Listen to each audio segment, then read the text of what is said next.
Hello everyone, I'm Women International Master Knarik and I'm using the chesswithknarik.com website to record this video. In this video, we're going to see how important it is to take the distant opposition and how that's going to help us to eventually take a direct opposition and then win a pawn endgame, or maybe defend a pawn endgame where we're not doing so well, again by taking the opposition and keeping it. Now here in this position, before we discuss this, I want we see and we review in a very fast way what is opposition and what is distant opposition, what are the different kind of opposition. So let's see. In this position, let's say, of course, if there are other pieces on the chessboard, otherwise this is, we're not even discussing this because this would be a draw. Uh, so if white takes the opposition, if it is when white is moving right in front of the black king with just one square separating both kings, that's taking the opposition. And usually that is good because when there are pawns around, when our opponent's king moves away, we either can continue taking the opposition and defending our position, but not allowing the black king to enter our position, for example, or we can sometimes outflank the opponent's king, move from the side, and we enter our opponent's side of the chessboard and we start capturing their pawns. So taking the opposition is good because it gives us this option. Let's say when I take the opposition, when my opponent's king moves away, it gives me the option of keeping the opposition or outflanking and let's say taking the advantage in different pawn endgames. Now, taking the opposition, we can do it also horizontally. Let's say if I just played king to g6, it means I took the opposition horizontally. Sometimes we can take the opposition diagonally. If we play king to g4, that's taking the opposition diagonally. We can also, today we're going to need taking the opposition from far. So that's a distant opposition. And from far is just any odd number of squares between the two kings. Let's say 3 squares between the kings. If I played now king to e2, it means I took distant opposition. Or if, for example, black king is on, let's say c7 and we play king to c1, that's taking distant opposition because there are 5 squares now between the two kings. So any odd number of squares instead of 1, 3 or 5, that's going to be distant opposition and is again going to be good because eventually it will lead, let's say when the kings get closer, eventually we are the ones who are taking the direct opposition. So here we are. Let's see this position. This is the position that we're discussing.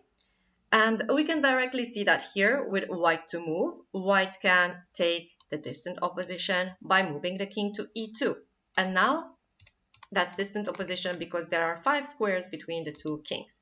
Let's just consider that this black king is getting closer, trying to defend, while of course we will also consider that what if the black king doesn't get closer and doesn't allow us to take the opposition. So let's say if black king is getting closer, we continue getting closer and that's distant opposition again. There are 3 squares between the two kings, separating the two kings.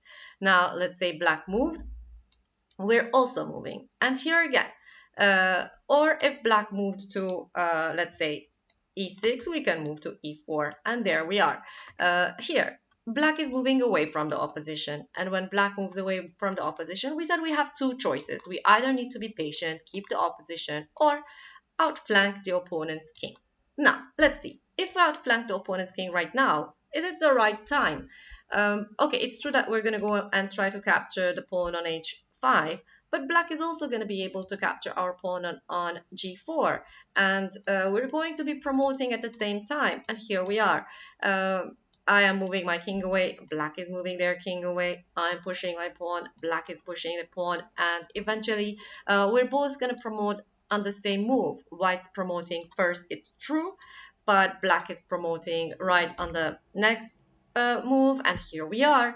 And okay, in some pawn races we saw that promoting first gives us the advantage because sometimes we can let's say create a skewer or chase the opponent's king to a file where we can do a skewer. We can try that here, but the problem is that the black king is too close to the black queen, and if we try to skewer, the king is always defending the queen, and we will never be able to win it. Another skewer, but the king is close to the queen.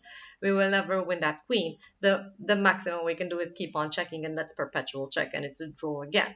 So going back to the initial position, here we are. It was very important. Oh, sorry. sorry, going back to the initial position, white's turn first. So we took the distant opposition, and again taking the distant opposition. And here, when black moved away, we had to decide to keep the opposition or outflank. And outflanking was resulting in a draw, right? So I be patient. I take the opposition and wait for the right time to outflank my opponent king. And here we are.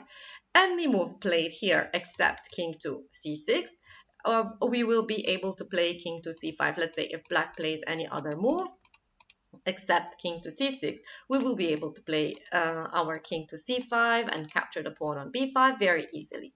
So it's very important for black to play here king to c6. That's the only move that they could play.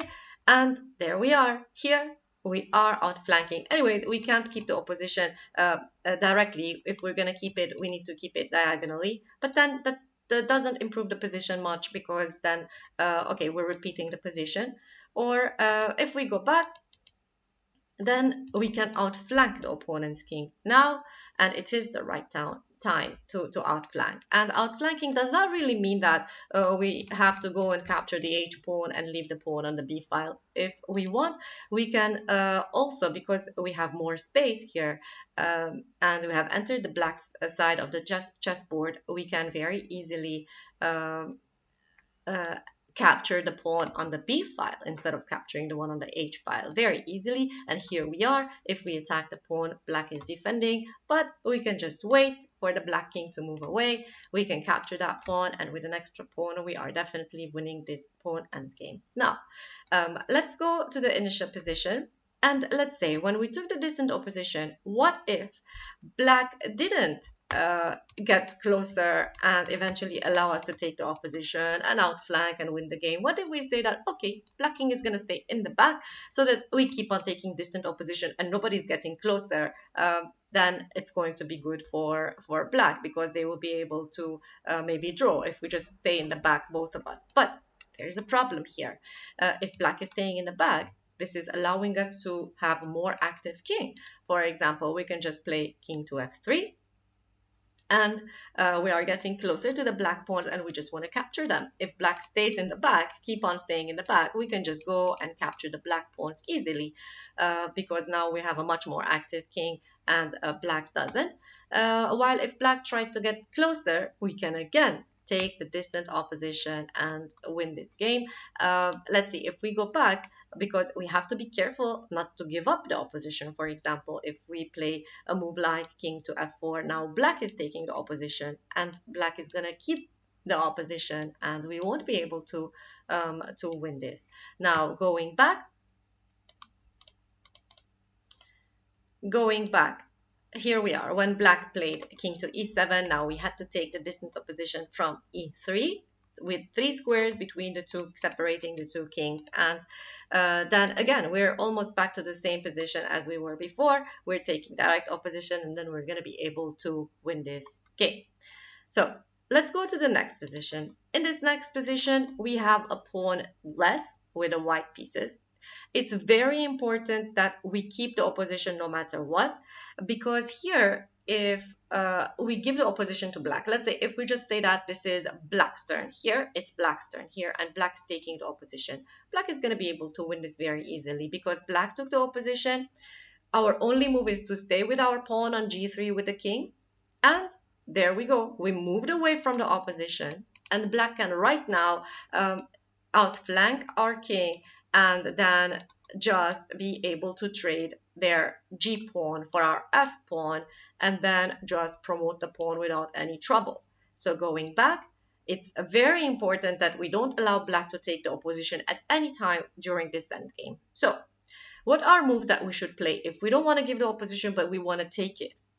Now, first thing that usually I hear from my students when I suggest when we are discussing this position is they directly say, okay, we're going to keep the opposition by playing king to f1. But if we play king to f1, we should think a bit ahead. Are we going to be able to keep the opposition even after several moves? For example, if black plays king to d2, it's true, I'm keeping the opposition.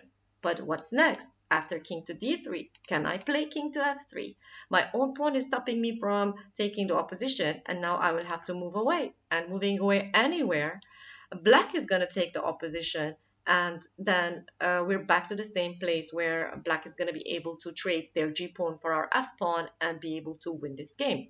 So going back, king to f1 is just not working in this position because eventually we're not able to keep the opposition. So what's our next option? Our next option is, what if we take distant opposition?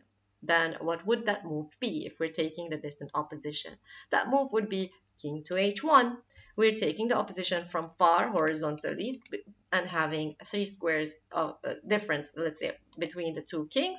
And here, no matter what black plays, we are keeping the opposition. And if we keep the opposition, we will not lose our f pawn. We will keep it, and then we will not lose this game. And even if black's trying to go even further, we can still keep the distant opposition even further. We can keep the opposition where there are 5 squares between the kings. And okay, anyway, black is not really going to go so far because okay, they will try to get closer. So let's say okay, and no matter what black is playing, we are keeping the opposition, right? And if we keep the opposition, why doesn't black win? For example, if they try to trade the e pawn with our f pawn, it's still fine for us because then we can simply capture the g pawn, can't be defended anymore by the black king, and we can just capture it and win this pawn endgame. So in these two positions, we saw how important it is to take the opposition and sometimes take the opposition from far. It might look like this is a very strange move to put in an endgame, to put your king on an h1 square in the corner. It might look like a very strange move, but that's the move that is allowing us to keep the opposition, first distant opposition, and then eventually the opposition, and be able to keep the draw and not lose this pawn endgame.